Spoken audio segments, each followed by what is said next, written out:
Na wazani siku 2 nimewafunza nikihubiri. Tulipoanzisha maombi haya, tulikuwa tunahitaji kusikia sauti ya Mungu. Mtu akishakuwa mtu amekomaa, kuna uamuzi anaamua. Na ukishaamua, unapima ni kipi kizito kuliko kingine. Ni kipi kizuri kwa kingine. Ni kipi kikuu kushinda kingine.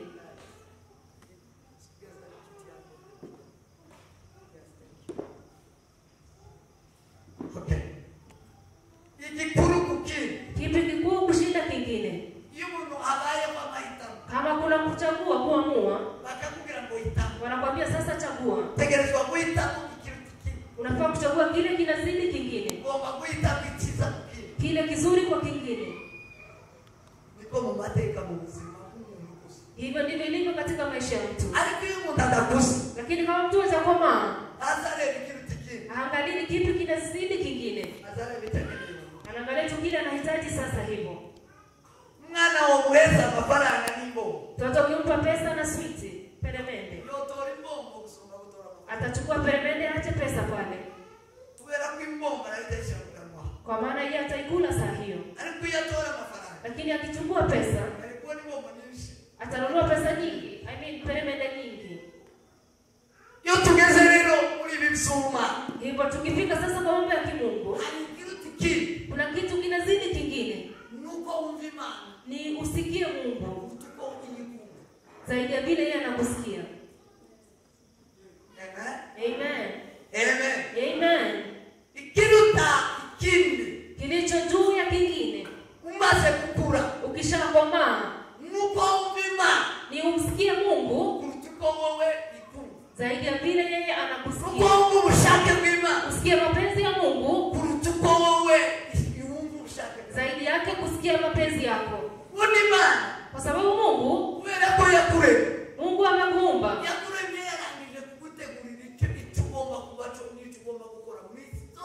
Na alikuwa ameshakuandalia kila kitu unafaa kufanya hapo ulimwengu. Kwa chakula kingine unafaa kuangalia wewe. Umekuja kama kila kitu iko sawa. Kile kinahitajika sasa. Kwa mtu ameshakomaa, amtazame Yesu tu. Kwa sababu ameumbia hayo. Amwambia yale anamtafutia. Yale amemfanya ngozi hizi siku zote. Alafu unaingia tu kwa mambo hayo. Hiyo ndio uzuri wako. Na ndio mapenzi ya Mungu hiyo. Amen. Amen. Amen. Ukienda kuzipangia, unazipangia vibaya. Sababu unazipangia vibaya. Cha kwanza, haujui utapumua mpaka siku gani.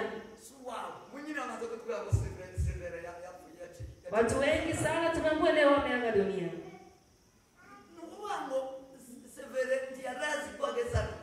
Kumaanisha yeye hakujua kwamba atafika siku ya leo.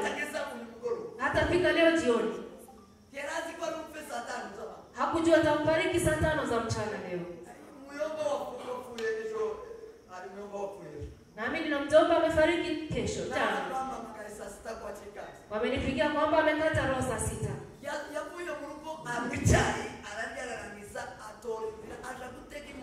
Aliamka asubuhi akakunywa chai akatoka akaenda kupanda gari. Akaenda kwa barabara kuchukua gari. Ile gari amepanda. Hiyo ndio amekufia ndani.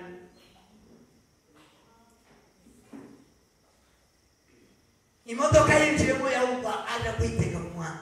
Aliingia kwa gari ya Uber kienda kwa barabara. Na amefia pale kwa gari hiyo. Alitoka nyumbani amekunywa chai. Na alikuwa anaenda kizungumza na watu wakienda kuchukua gari. Inamaanisha wewe ukijipangia, utajipangia vibaya. Lakini ukiacha Mungu tu akupangie, atakupangia kulingana na maisha yako jinsi yalivyo. Yeye anajiona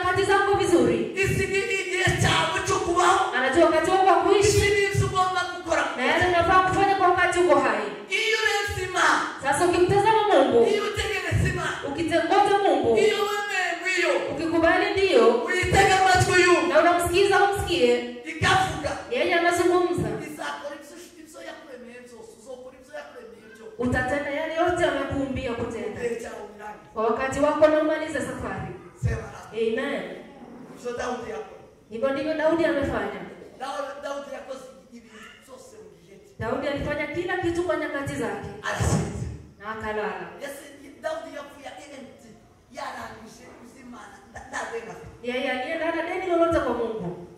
Tadena sika. Hakuwa na deni lolote alibakisha. Paulo yeye alianzisha kilipake. Paulo alimaliza akitembea. Aragambo unafanya na maranzisa. Nani nitopizela. Bibisiga ndikika majuki. Nimepigana vita, nimelinda mambo ya imani yanayobaki ni hayo.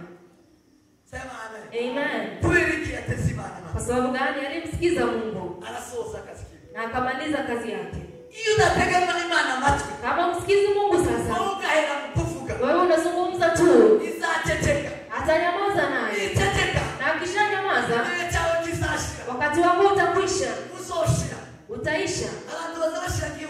Watu wanaisha kama nguo. Munazashira kisabu. Mtu anaisha kama sabuni. Munazashira. Mtu anaisha. Mundu mundi bakutazi mundi bayimu. Ni vile tujutu ndani za watu. Wazi ni maana ya tuwe. Mungu tu ndiye anajua aliyetuumba. Haditemo date expiration. Imeandika kuna date expiry pale. Haditemo ni musi wa umushi. Kuna siku yako ya kuisha. Kadi tini saba muwe mushaji changwa mudasha. Na hahitaji wa mzee ama mdogo. Hahitaji ugonjwa ama bila ugonjwa. Hahitaji kitu chochote kile. Lakini kuna siku hautapitisha. Hakuna mtu anaweza kupitisha siku hiyo. Kuna mahali huwezi kupita. Kuna hatua hutapita kwa maisha yako. Kwa maana hatua zote zimehesabiwa na Mungu. Na aliye nazo ni Mungu. Aliye na siri hiyo ni Kristo. Mungu peke yake, hakuna mwingine. Amen. Amen. Hivyo kilicho zaidi ya kingine ni Mungu azungumze. Na kumsikiza umsikie. Ni kumsikiza Mungu. Amen. Hicho ndicho tunahitaji kwa sasa.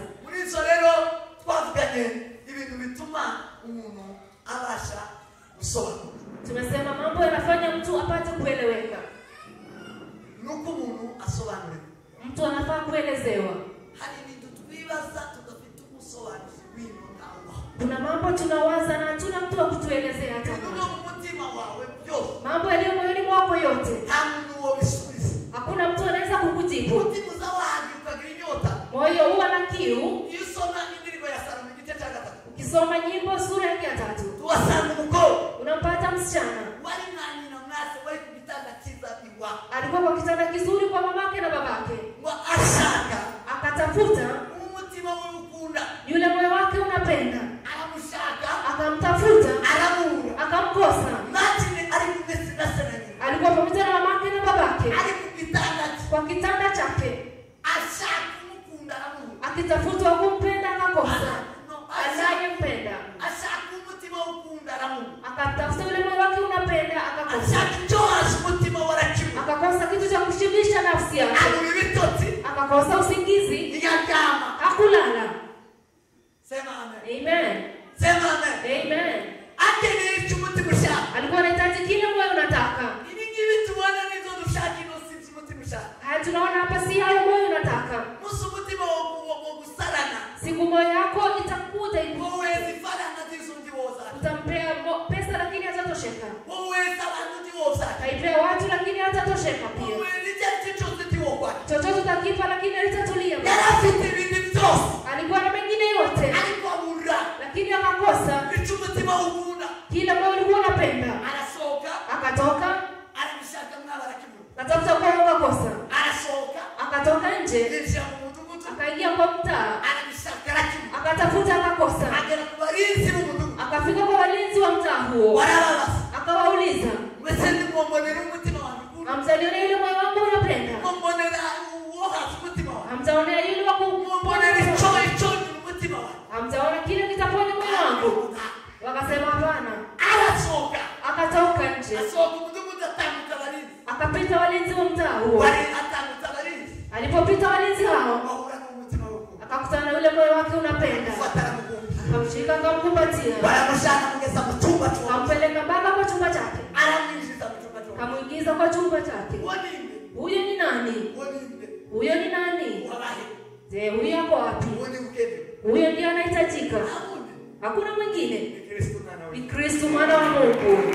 Sema amen. Amen. Sema amen. Amen. Sema amen. Amen. Tawundu nyurumutima. Hakuna mwingine anatosheleza roho. Tawundu mutima ushaka. Hakuna mwingine roho inatafuta. Tawundu mutima ushaka. Hakuna mwingine nafsi inatafuta. Ushaka Kristo mwana wa Mungu. Tunataka Kristo mwana wa Mungu. Uyanze kumrekura. Amekataa kumwachilia. Amemshika. Amemshika akakataa kumwachilia. Kampeleka. Iliwaambia kwamba Mungu hauwezi muona hivyo tu. Yule tu anamtafuta. Yule anamtafuta. Atamuona Mungu. Na yule hamtafuti. Utakufa. Utaisha kabisa. Utafika mwili hatua yako ya mwisho na uishe. Asubuhi wala mchana wala usiku. Uwe mgonjwa au usiwe mgonjwa. Ukikuwa unaongea lakini utaishia hapo. Sema amen. Utashatima. Kama utafuti Mungu, hauwezi kumuona. Uganelero. Kasema hivyo. Kwihana. Kutubu. Ni muri bimwe. Ni mambo mamoja. Imani shaka. Mungu anataka. Kugira ngo ugikureo. Ili atoe. Aweze kuongea na wewe. Niba utihana kisa.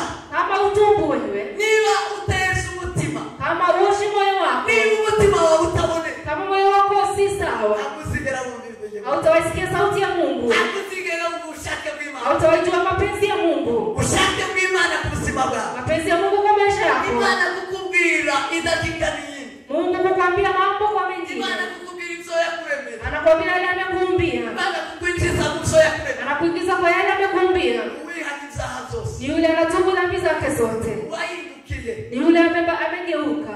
Watuye. Ni yule ameconfess. Sema amen. Amen. Nuwichujije. Ni yule amejuta. Ntabwo kwihana kugizwe no kwicuza. Niliwaambia kutubu ni kujuta No kwatura. na kutamka. No kuhinduka. Na kugeuka kubadilika. Bija wichujije. Yale umejuta mwenyewe. Na bija watu. Na yale umetamka. Ukabiseze. Unaambia kwa heri. Nabira ngo none ndani. Sema sasa mimi tunaachana. Zosa kuchidera. Hautanisikia tena. Nawe tuzosa kuchidera. Na wewe hautanikata tamaa tena. Kwihana kukabakuruza. Kutubu inakuwa imekamilika. Hanyuma Imana isikora bibiri icyari. Alafu Mungu anafanya mambo mawili kwa pamoja. Cyambere Imana ikora. Cha kwanza Mungu anatenda. Muri Yeremia ni watu walisoma. Katika Yeremia. Cyambere Imana ikora. Cha kwanza Mungu anafanya. Isikikiri nambeza. Anaunga mkono watu wazako. Isikikiri ibyo yakuremeye. Yale amekuumbia anayaunga mkono. Ibyo yakuremeye. Yale amekuumbia Irabisikikira. anayaunga mkono. Muhamagaro ibyo ukora. Yale unafanya. Uriwe. Yule uliye. Iramushigikira. Anakuunga mkono. Nataka Imana yeshigikira. Mungu ameshangaza sana na unga mkono. Mungu anaimarisha mifupa. Isisa ni mbele mu magufa. Analeta nguvu kwa mifupa. Igasitani misokoro yawe ikaingira mizima. Anaifanya kuwa mzima. Mungu kukushigikira. Kwa maana kuunga mkono tu. Ukimpa Mungu nafsi yako. Ukimpa moyo wako. Ukimpa Mungu moyo mwili wako. Anakuja anaimarisha mifupa yako. Amen. Hata ili imevunjika na kunanisha. Hata kama ilikuwa kwa sababu ya yale alikuwa anafanya mabaya. Anakuja anaunganisha. Anaimarisha. Ili tu aunge mkono. Sijui kama tunapatana kwa hiyo. Amen. Amen. Mungu alimwambia Musa kwa miaka 120. Musa kwa maana kuunga mkono. Macho yako haitaona vibaya. Itaimarisha. Itashika vizuri. Na utashindwa na kuona. Utakuwa unaona vizuri. Amen. Miaka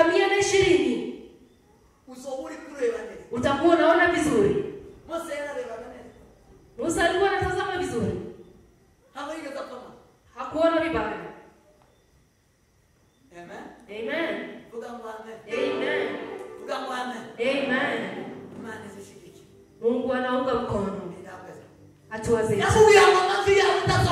Kaambia magoti yako haitashikana. Magoti yako haitakuwa. Hautakuwa unashindwa kusimama. Hao wazee wakongwe. Ukizeeka vizuri. Miguu inakuwa ina nguvu magoti. Na unasikia hapa pia kwa mgongo.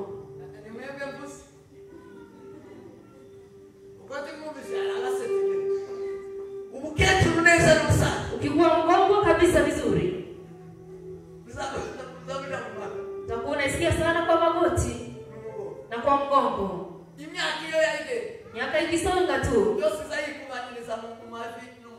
Hayo yote yanakuja kwa magoti na kwa mgongo wako. Hizo siku nyingi umesherehekea ziko huko kwa magoti na mgongo. Kwa magoti pia.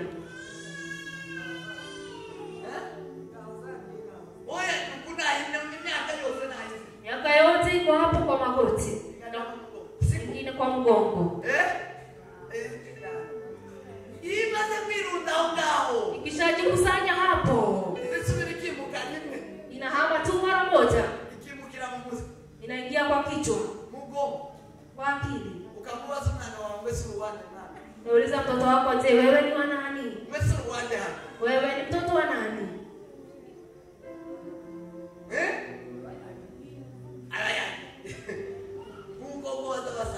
Hivyo ndivyo wanazeeka. Nauliza mkazana wewe ni mkazana mwana wa nani? Kwa ajili ya uzetu. Lakini kwa sababu Mungu alikuwa ametaka kwa Musa.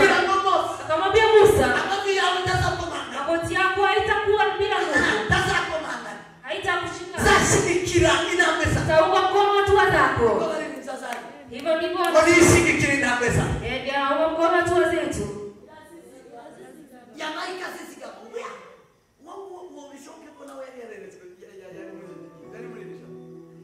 Imani ishirikiri na meza ikasisikama. Mungu anakuwa kwa kusimamisha isisikama mafuta yao. Hata mifupa yako ni imara. Ikasikama mafia. Inakuwa imara kabisa. Kule nako. Kwa maana umempokea kwa moyo wako. Mungu hawezi kosa kumshughulikia yule anamjipeana kwake. Haiwezekani. Haiwezekani. Kitu chote kishobora kuguteza intege. Kila kitu kinafanya wewe udhaifu. Maana abanyesera bose kukiswa. Wanaisraeli walipookoka, aliwaambia nitawaponya magonjwa yote ya Misri. Magonjwa ya wapagani yote. Nyinyi hamtagonjeka. Zilikuwa magonjwa gani? Zilikuwa ni magonjwa za nyakati. Zile ambazo zinaambukizwa. Yule ametubu dhambi na ameokoka hizi kutoka magonjwa yote tu.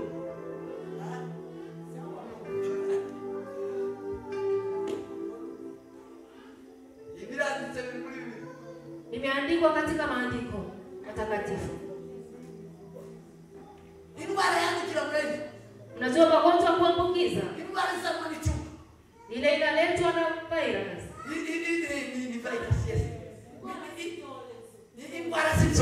Ni hizo magonjwa za pesti. Hakuna Mkristo anafaa kugonjeka kama magonjwa. Mtu alitubu dhambi hawezi kugonjeka kama magonjwa haya. Hata kama ni kuendesha yeye. Hata kama ni kolera. Hata kugonjeka yeye.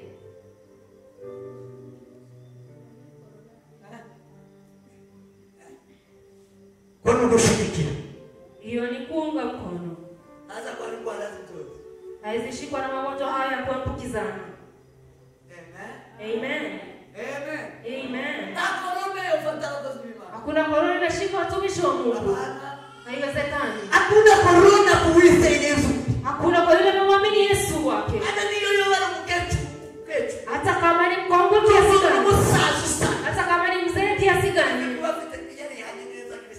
Watu wametubu na Yesu wako ndani yake. Atashiriki mwili wiwe. Anaunga mkono mwili wake. Anaunga ndani na serikali. Anaupa askari wengine wa kulinda.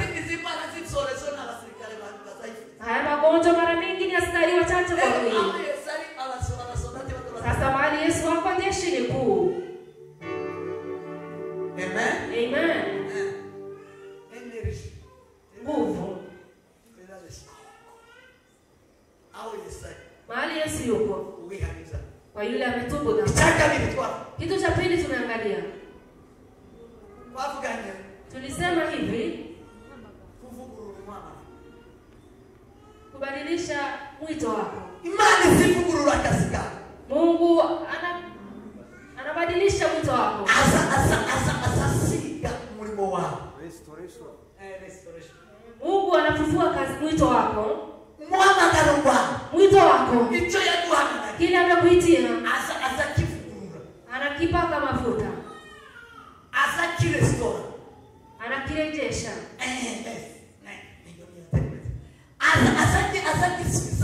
Mungu anakirejesha. Anarejesha kazi zako. Hata uzuri pia. Anarejesha utamu wake. Ndio maana hakuna mtumishi wa Mungu anatoka juu. Hakuna yule anatoka kwa trend. Ni mzuri mpaka wamzike. Anahitajika mpaka wazike. Ni mtamu mpaka atoke duniani. Ni hivyo.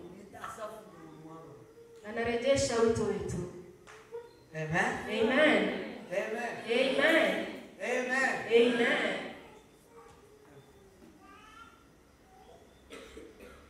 Turageza uchokushaka. Ninacho niye kusozelezaho. Hiki ndio tunataka kumalizia sasa. Tusome neno la Mungu.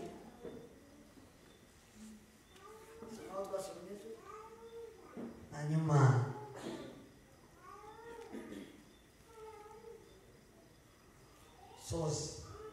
tunasoma kisha tukimalizia. Nabwira uburyo bwo gushaka Imana. Niwaambie jinsi ya kumtafuta Mungu. Yeremia 29. Yeremia 29.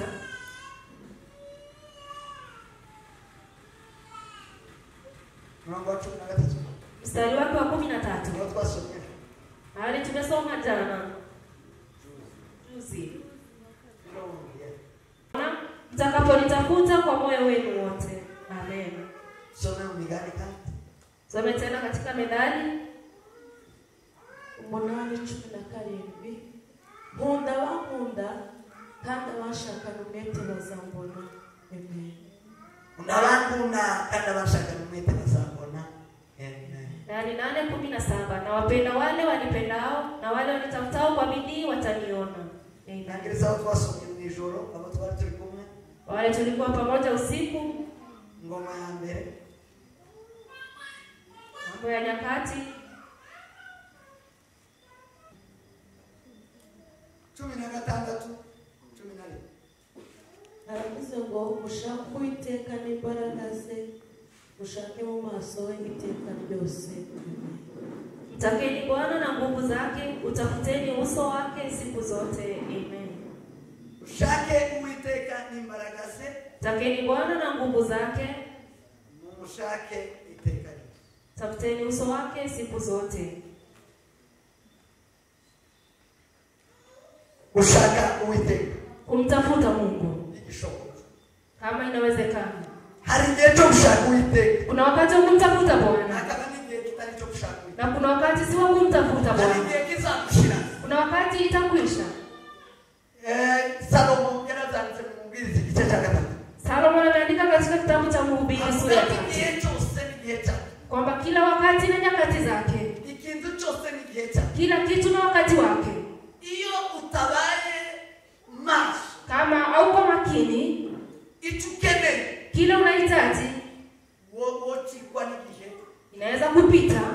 Tubuke kilimo. Na usione. Wabishaka kaki. Unaitafuta uikose. Hali ndio kushaka Uwiteka. Kuna wakati wa kumtafuta Bwana. Akabone. Na anapatikana. Hakabinyete kuzomushaka ndabone. Na kuna wakati wa kumtafuta na usimpate. Bili muri ufunuo. Iko katika ufunuo wa Yohana. Ngambo basokomanga kuru. Watabisha kwa mlango. Basokomanga kuru. Watabisha kwa mlango. Aliko nazabaki. Lakini hata kufungulia.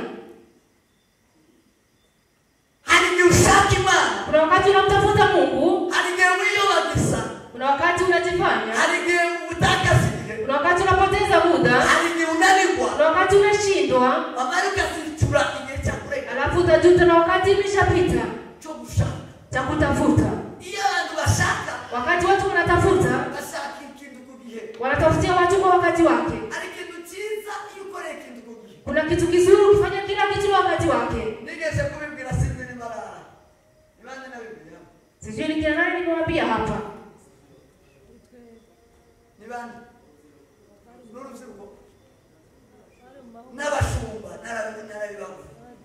Nimefunza haya katika mafunzo.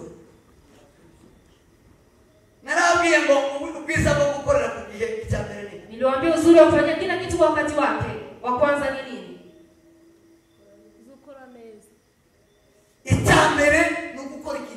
Cha kwanza unafanya hicho kitu vizuri.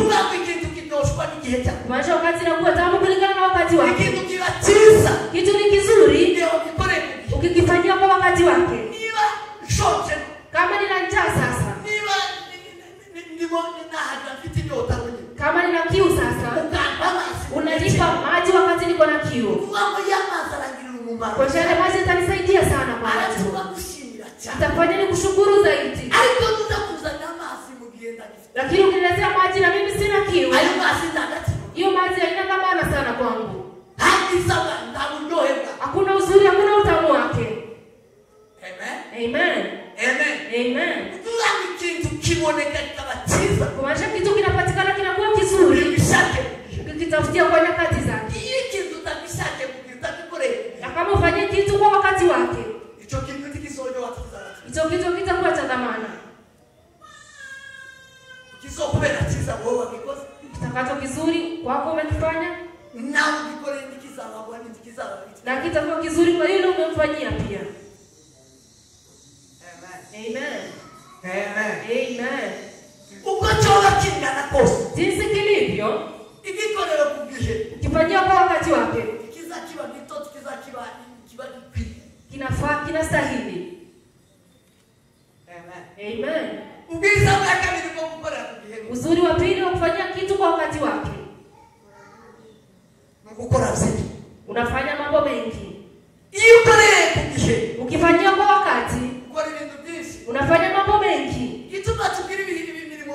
Sababu tuna kazi kidogo chache, ni kwa maana watu tunajuta nyuma baada ya wakati.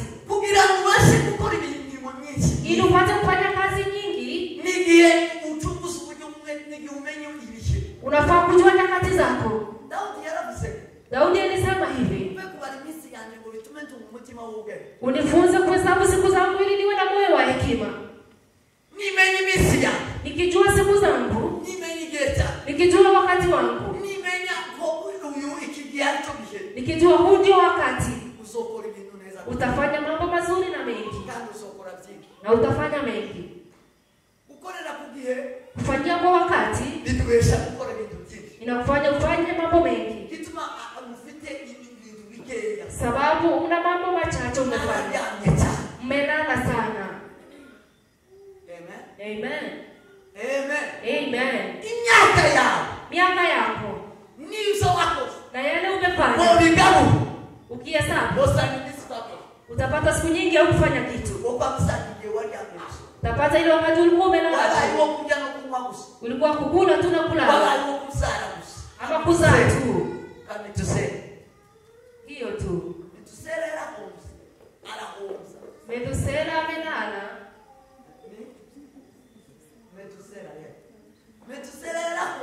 Metusela amepata wasara.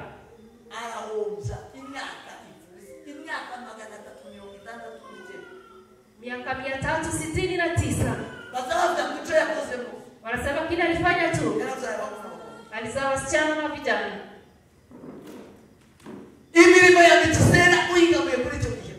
Kazi za Metusela kwa hiyo miaka yote hakuna. Ukipanga miaka yako, ikawa miaka yako na kazi zako, niliwaambia hii tena, ambayo tena kama nimemaliza. Niliwaambia kazi zinahesabiwa kwa Mungu. Si nimewaambia? Je, niliwaambia? wa mama mlisikia? Nara motivaza Mungu watu kugira kwa kiti.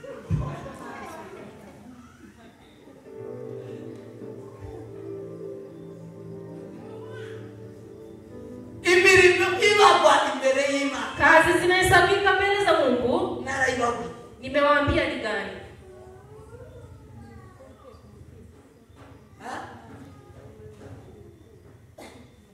Itamene n'umurimo ukoranye wo. Cha kwanza ni chochote umefanya kwa mapenzi. Mutima mwiza. Na moyo mzuri umejaa upendo. Icho ukoranye urukundo n'umutima mwiza.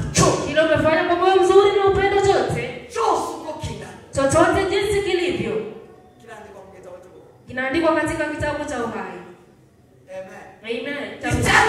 Cha pili, n'umurimo ukoreye undi apana wo. ni kazi unafanyia mwingine, sio kuzifanyia mwenyewe. Umurimo ukoreye undi muntu. Tena umefanyia mtu mwingine. Umurimo ukoreye kintu. Tena umefanyia kitu kingine. Pastor Kazungu yakuyana nanganga batakukurimga mutobo yakwe mutobo. Pastor ameenda kutoa mbogo ilikuwa imeanguka kwa shimo. Uriya murimo n'umurimo wanditse mu kitabu cha Mungu. Hiyo kazi imeandikwa katika kitabu cha Mungu. Yasutala aitumbira abiranyasha baratumba barakora bamare gukora ashaka umugozi aragenda kwikura aho rero barayikaburira bayikura uriya umurimo walipigia kwa hiyo na kaitoa kwa shimo ilikuwa imeanguka. Hiyo kazi imeandikwa kwa kitabu cha Mungu. alikuja kutima bali Lakini ile ugali walikula wao. Na Nyumbani. yani Amekula. Iwanditse mu kintu handitse wa mutima yayo. Haitaandikwa, lakini ile ugali amepatia mpo imeandikwa kwa kitabu cha Mungu.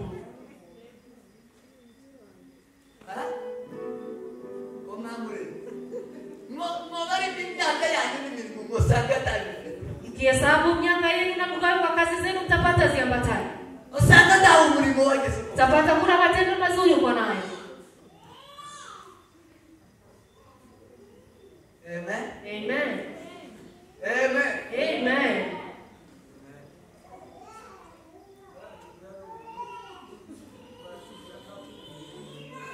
Tumbira muntu bogera kumbe ngo kutumbira kabla. Wengi wetu tutapikia watu, wacha sasa kupikia mbwa. Mungu amen. Mungu azakura nakama akamaka kubitabusandani kamudini. Inaonekana kwa barabara tunataka kufanyia chochote. Uye ni mlaya wandi kurai. Umepata roho wenyewe unampiga tu. Kile ni cha. Hiyo ni dhambi. Kile ushikira kile jendera. Inapita tu shughuli zake, wewe unampigia nini? Utoe msimu yetu kamite. Unachukua mawe unamtupia. Kubwa na kuzuia mlio. Vita imejaa ndani yako. Uru munya vita. Wewe ni mtu wa vita tu. Amen. Amen. Leo ninawe ngombe mugawotera mwengo yageze andu asanga nini? Juzi nimepata na mtu akaniambia amepita mahali. Jerome uri muri Australia. Jerome ndiye alituambia haya. Umuntu munyabyeyi wa mundi nababwiye ngabo wifura muri ile niliwaambia ni mtu mzuri sana kwa nyakati hizi. Yasanza imbeba bayiteze. Alipata pani imeshikwa kwa mtego. Bayifasha. Imeshikwa kwa mtego. Arukava mu modoka akakwitegura arayirekura kugenda mama. Akashuka kwa gari, akakuja akaitoa kwa mtego, akaambia uende ukakufia kwa mwingine.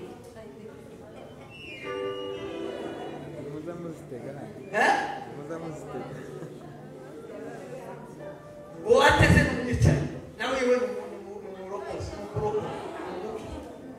Yule amemtega, panya ni muaji mwenye kuokoa naye ameiokoa.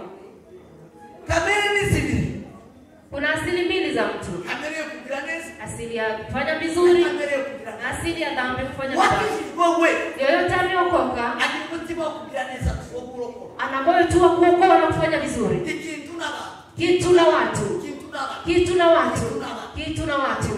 Kwa kitu na watu. Niliwaambia kwa mmoja ametupatia kuseminari. Atuambia kifika mahali kuna akiendesha gari. Anapaka kando. Anachukua kifagio.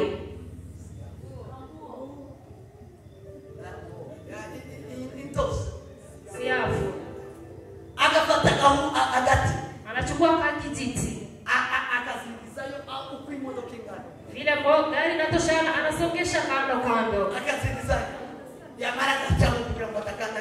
anapita ile sikanyage siafu hata mmoja.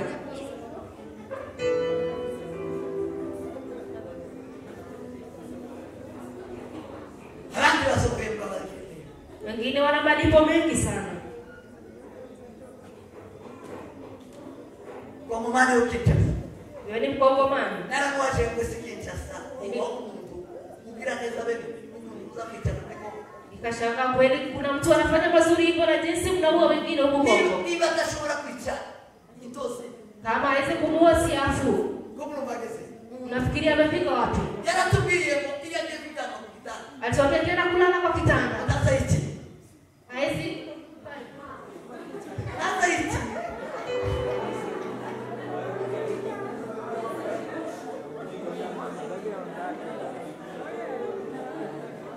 Akifika kwa kitanda hawezi kujatilia kama mtu mwenyewe. Anashuka kidogo pole pole.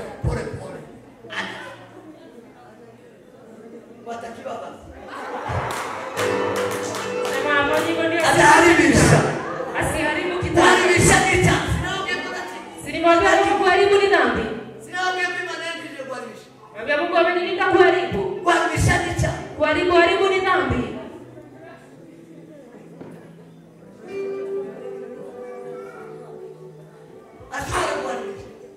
Anaweza kuharibu. Amesha. Nimba bizihamya. Enoki yuko yakirambise no kumeza. Ukirana. Ejo njozo. Kesho ndio tuwafundisha kuwa mwenye haki. Hati tokirana no kuryama ukirana. Wasaika uke. Yeye analala tu pole pole.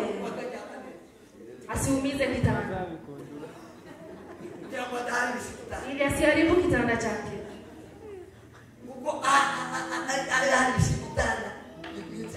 Kwa maana kuharibu ni dhambi.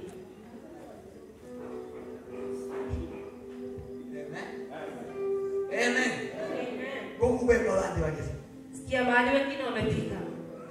Hiyo ndiyo milimo. Hizo ndizo kazi, matendo. Haya masuda yanditse. Isubiyu akiendi yanditse mugango. Nyumba umejenga itaandikwa kwa ufalme wa Mungu. Isubiyu akiendi yanditse. Nyumba umejijengea itaandikwa. Aikiyo wangu wakimu. Lakini ile umejengea mwingine yanditse mugango. Imeandikwa kwa ufalme wa mbinguni. Isubiyu yanditse. Wewe umejikunyunulia mwenyewe. Manguo yako hata mazuri yako wapita. Alipotoya nanditse. Lakini kidogo tu ulibadilisha mtu mwingine. Yanditse mugango. Imeandikwa kwa ufalme wa mbingu. Amen.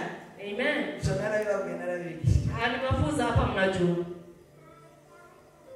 Bigisha. Nimewafunza hapa. Amen. Amen. Imana wipanze none mu bantu cyangwa bahana. Mahali Mungu wako kwa sasa kwa watu wa mabitu. Narabagena. Nimewaambia pia. Sinarabi. Je, si nimewaambia?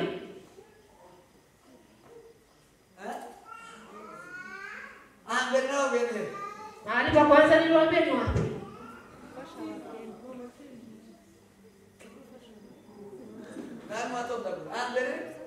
Mahali pa kwanza.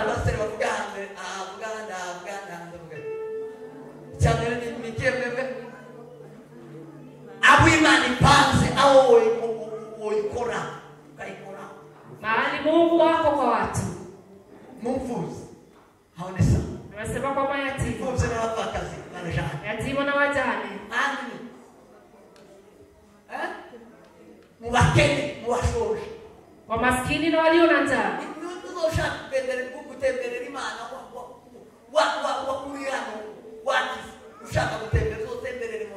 Kama unataka kutembelea Mungu kwa hapa duniani, tembelea wale maskini na walio na njaa. Chukua kilo ya sukari ama nguo na utaguza kwa moyo wako. Uende kwa wale wenye njaa.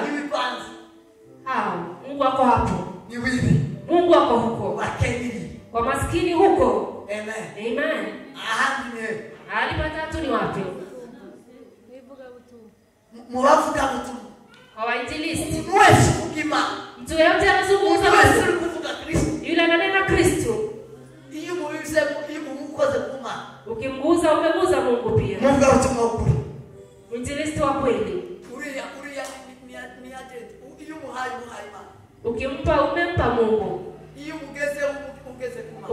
Ukimsikia unafikia kwa Mungu. Hiyo Mungu sio kusema. Ukimsikiza unasikiza Mungu pia. Mungu utumwa na wapastori, mkozi wima. Wainjilisti na wachungaji watumishi wa Mungu. Referui. Huyu mchungaji referee. Ugeze kuma. Ukifika kwa Mungu umefika kwa Mungu. Chumurai mkiaima. Kile umempa Mungu. Ni express. Yiku utangiza kitabu. Hiyo inaenda haraka kwa Mungu. Tikiza kila kitageze kuma.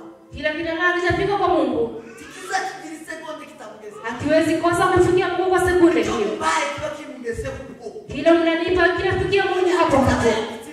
Ukinibarisha unabarisha Mungu. Sema amen. Amen. Sema amen. Amen. Kini Mungu sena wasumu. Abagenzi. Wasafiri. Abimukira. Wageni. Impuzi. Wakimbizi. Ukawa uchumbiki umuntu wameneshe, umuntu wa wiruka, umuntu wahuze, umuntu wasenyewe, umugenzi udafite wali. Imigishanagise ukiona unapatia makao mtu ambaye hana nafasi ana nyumba ana kwake amekimbia. Burundi nigeze kusengera kwakira abantu. Burundi niliomba niweze kupokea watu kwa nyumba. Alisengera sina mifuzi. Niliomba tu. Uko sina nilio mifuzi. Kwa maana sikuwa na mahali pa kusema. Nakaza mgeni sana munogonde. Sikuwa na ubiri mimi nilikuwa na kazi kwa kusema. Lakini nikaomba. Bisengera abanyeshuri bose abapangayi bose baramenya ko imwaka muri foyandi. Nikaomba watoto wote wa shule wakajua kwamba kwetu kunahitajika mtu. Abagabo bose bavuye ruguruna bagore baje i Burundi. Wazazi wote kutoka milimani wanakuja Burundi. Bakaza bazafite kinamba kuri telefoni. Walikuwa wanakuja au wanakuja na namba kwa simu. Bashika mu mujyi bahamagara ubuze uja kumutora. Wese na bareshangere bagabizi bahaje mu mujyi. Hata watu wapo kwa stage walikuwa wanajua. Akavuga ngo umuntu wa mshanga bandasikia. Wanasema mtu akikosa mahali pa kwenda unamleta huko. Wanasema upeleke huko. Ndio watu kinafuaye igira kaunga. Yeye mimi nilikuwa na chumba ilikuwa na unga. Bana ndani kuza nakira bashi. Nilianza kupokea wageni kitambo hiyo. Tukanezerwa tukabakira ndio tukabagaburira tukabashira tukarara mu ntebe tukabashira mu chumba. Tulikuwa tunawapokea tunawafurahia sana tunawalaza kwa kitanda sisi tunalala kwa kiti. Awe mwanaume awe mwanamke awe msichana awe kijana. Je, unataka kutumbikira abantu kiri mu vaiste naje mchumbi. Ndio kwishuru. Mimi nilianza kupatia watu makao nikiwa shuleni. Nilikuwa na watu wengi nimepaya makao. Kufikia hapa. Amen. Amen. Amen. Amen. Habibo zimezifata mushiki. Kuna familia zingine zipokea atabayo. Anaona mgeni anasikia tu akimbia. Mungu basa kwesi washaki. Haiwezi kuuliza unataka nini unaenda wapi? Kwa mfashi. Haiwezi kusaidia. Ni watafita wapi? Kama ana mahali pa kwenda, ukamtumbiki. Unampa makao. Yoni ma. Huyo ni Mungu. Amen. Amen. Amen. Amen. Mushitinima. Mgeni ni Mungu. Nao mushatima. Ni hapo mahali pa kutafuta Mungu. Uko mushatima. Hiyo ndio kumtafuta Mungu. Sema amen. Amen.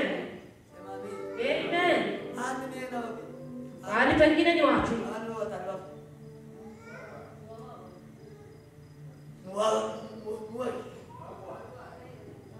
Mwaba ino muri prison. Wagonjwa na walio gerezani. Wafitaro. Hao. Ugate kuti musunga tumba wale watu mcheni mujana. Au ngagiri rugo wewe mtu. Kutanda kumulaga bila kuita. Hali ya Victory watu wale kuita. Wale tulikuwa tuna umoja karibu na Victory. Victory ya baadaye hiyo wakati. Watu walikuwa hawaielewa hawaijua sana. Ngira mwana amezali. Alifungia mtoto miezi miwili huko. Nina barana niwe iwaye dole. Yara nani we kumuvuzo kutanga kuvuzo. Kutoka dole tulikuwa wameshindwa kulipa bili yao. Mungu wangu zaneni mai. Mtu alimleta ni Maiko. Sasa nilichumutima ukunda watu zake wenye tara kidogo. Na kushangaza kile ambao unapenda watu pia wanajua. Mzarangu ya bwana umkoga wafu baba uwa mbita yara kizi. Alikuja akaniambia kuna msichana amekaa miezi miwili hospitali na ameshapona. Ya kusema amekosa pesa ya kulipa bili ya hospitali. No, daktari yalazi. Sasa daktari amekataa kumwachilia. Akakuja akaniambia. Mama yake na alipotea akakimbia. Eldoret. Nikaenda mpaka hospitali. Nikatafuta daktari. Tukaonana. Piga huyu mtoto ni pesa ngapi? Nipatie nitalipa. Na umtoe kwa hospitali. Mimi nikamtoa kwa hospitali. Nikampeleka nyumbani. Nikamlisha. Nikampatia ticket. Nikampeleka mjini. Na akamchukulia gari ya kwenda Eldoret. Akaenda nyumbani.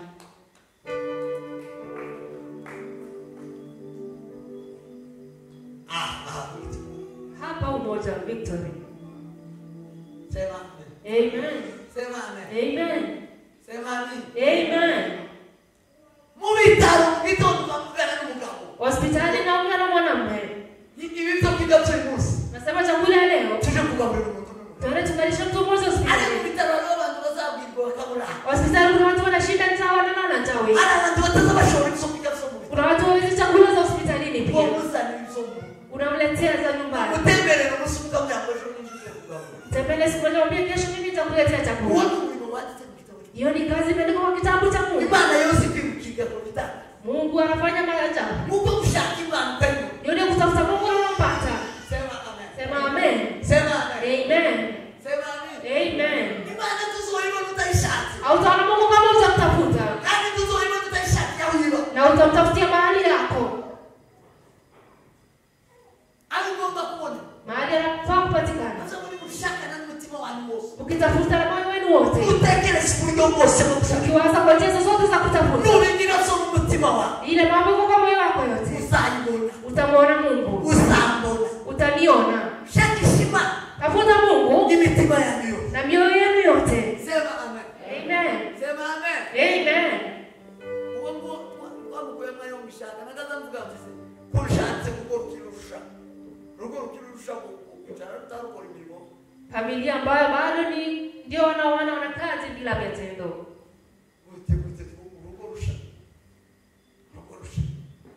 Hiyo ni familia mpya. Sema amen. Amen. Tulifanya hayo tukiwa tu wapya kwa marriage, kwa ndoa. Sema amen. Amen. Sema amen. Amen. Sema amen. Amen. Yesu fiteli kwa imani. Yale unayoacha mtumikie Mungu. Imani yakuye Mose yamugira ngo nibekure ubwoko bwa Israeli muri Egiputa babashe kwikorera. Mungu alimwambia Musa toa wa Israeli Misri waende kumtumikia Mungu. Ngomare Farao abira Mose aramubwira ngo ndabareka wowe n'abana. Farao akamwambia Musa nitakuachilia wewe na watoto. Yabaje kumusaba basore. Aliomba kwanza vijana. Watoto. Ili kuna watu wameacha watoto. Wamekuja kanisani wameacha watoto. Basi za watu ya Farao wanafika. Wameacha wadogo Farao amewashika. Ugasanga umugabo n'umugore bamwika n'abana babo bamapaka. Unapata baba na mama kwa kanisani lakini watoto wako nje. Wabasikiye Farao. Umeachia Farao. Washaka nao gukorera. Au kwenda nao kumtumikia Mungu. Anamubwira ngo abana bacu tubase. Kamwambia tutaacha watoto wetu. Anamubwira ngo basisika kutuzi bwa. Sema basi acheni mali yenu. Mgende mwenyewe. Mwende peke yenu tu. Sikuto. Mwache mali yenu. Anamubwira ngo habe nikora ndobese. Musa akamwambia hata chochote. Hatutaacha. Tukiye gukorera Imana. Tunaenda kumtumikia Mungu. Tukiye gukorera Imana. Na tunaenda kumtumikia Mungu. Tituri. Hatujui ni vipi. So atugera kusakukitiza. Toboto yetu. Tuwasi gukora. Tutende. So urana bagwayi. Tapatana wagonjwa. Ole. Tufanye. Muri bwa mtuziga. Kwa ile mali yetu. So urana abantu bafite ibibazo. Tapatana watu wako na mashida. Nigeze kugenda na nani kumwe na referent. Tulienda na reference siku moja. Tugeze tugera kumunya Kenya. Tukafika kwa Mkenya mmoja. Tugera kwa bajarede hanze ni. Sanga yarafite deni yafatiye umuntu muri banki. Apata kuna nene alikuwa amechukulia mtu kwa benki. Yafatiye umuntu kuri banki deni. Alikuwa amechukua benki kwa alishura deni. Ananiwa ageze ku 200,000. Akalipa akashindwa na 7,000. Ni twinjiye mu nzu kujya bahita bamuhamagara kuri banki. Tulifika tu kwa nyumba yake wakampigia kutoka kwa benki. Waje guterura ibintu zose zo. Wanakuja kuchukua vitu zote za nyumba. Kubera Kwa maana 7,000. Na masi. Kacheka. Kasikia furaha imejaa ndani mwangu. Nilikuwa na 7,000 kwa M-Pesa. Hapa nimepata kazi. Hapa nafaa kuandikisha jina langu. Hapa nafaa kuandikisha jina langu. Wakazungumza wakibembeleza. Akashindwa. Akakata simu. Ndio wanakuja kuchukua vitu zangu. Mwambie usijali. Niko wamekuja nikiwa hapa. Hawatabeba. Nina pesa hapa. 7,000 kwa simu yangu. Sasa ndio hii pande. Akawapigia simu. Zile pesa nimezipata. Sasa mtakuja. Kwa hiyo utakuja tena umepata pesa. Zitume na ukae na mali yako. Tukamtumia. Katuma huko. Hata sasa na vitu zake zote. Hata siku leo yuko.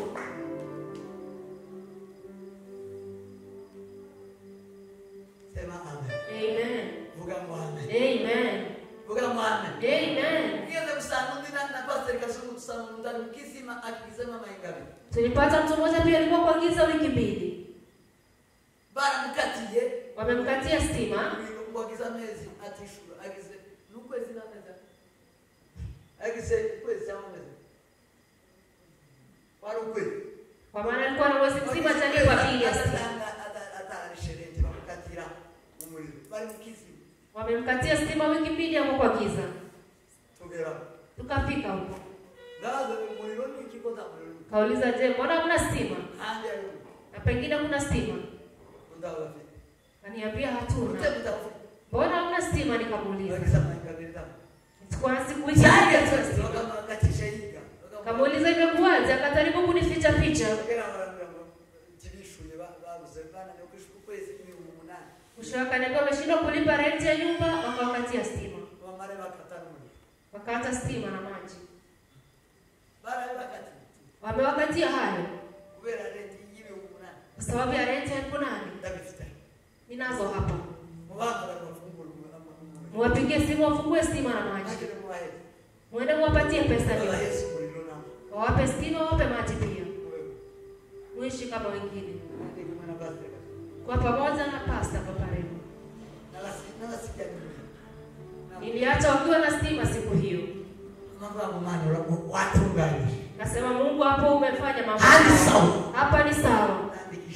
Nimeandikisha leo. Mimi sina pesa mingi lakini natafuta matendo kuliko pesa. Sema amen. Sema amen. Hiyo ndio kumtafuta Mungu. Hiyo ndio jinsi ya kumtafuta Mungu. Unahitaji Mungu kwa maisha yako. Unahitaji Mungu aliyeumba dunia na mbingu. Unahitaji kumtumikia Mungu. Unahitaji Mungu azungumze kwa maisha yako. Mtafute. Mtafute. Mtafute.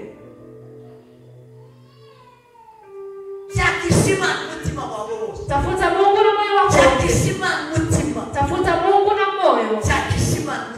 Kwa moyo wako mtafute Mungu.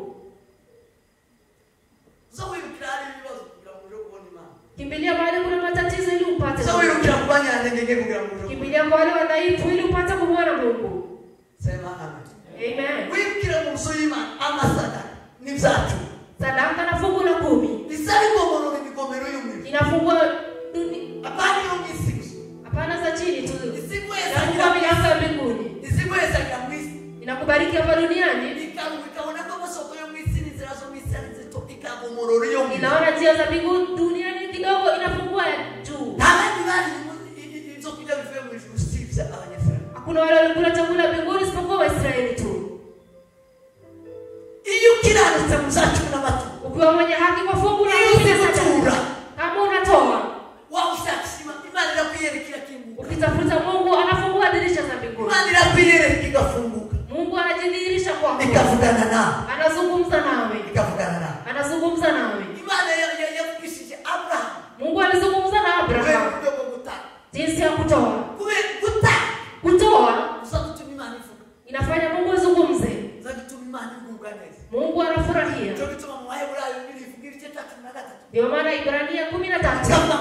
neza umuntu no kugira neza ngo timukabyiba. Biblia inasema msisahau kufanya vizuri. Wako kubitambo bimeze. Kwa maana sadaka kama hizi hizo zinafurahisha Mungu. Kuwa mwenye neema. Kuwa na neema. Utafuta Mungu. Kugira neza. Kufanya vizuri. Ni kutafuta Mungu. Msiache msichoke kufanya vizuri. Msisahau. Usisahau hayo. Kufanya vizuri. Kufanya vizuri. Amen. Amen. Utafuta Mungu kwa moyo wako wote. Utafuta Mungu kwa moyo wako wote. Pokea neno la Mungu.